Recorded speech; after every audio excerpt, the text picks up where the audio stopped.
Time now to continue with our history of BMW.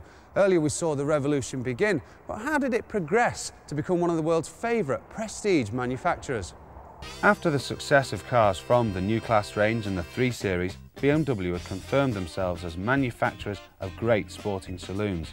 In 1972 they decided to raise the stakes by producing a larger car, but still keeping the sporting pretensions of their smaller saloons.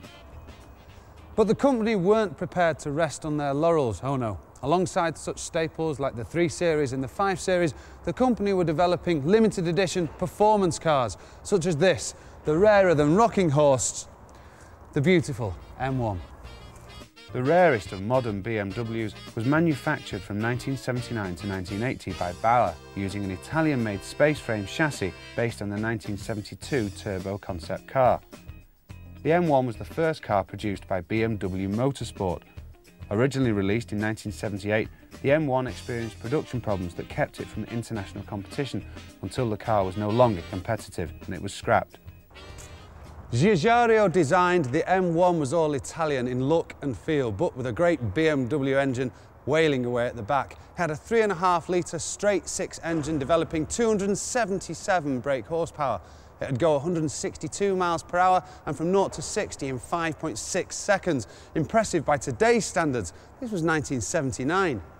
But what would become the most famous BMW ever, perhaps, and the archetypal status symbol of the 1980s was taking shape when launched in 1975. The 3 Series E21 model is regarded as the forgotten BMW and was the replacement for the 2002. But the first 3 Series proper, that most of us would recognise as a 3 Series, was launched in 1983. The E30 was basically an upgraded E21, rather than an all-new car, but included many of the same engines. Improvements included better front and rear suspension and a more modern design.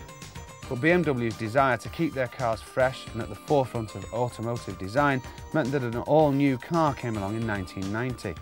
The E36 became the benchmark by which all other small executive cars were judged, offering superior build quality, status and driver involvement that no other car in the class could compete with.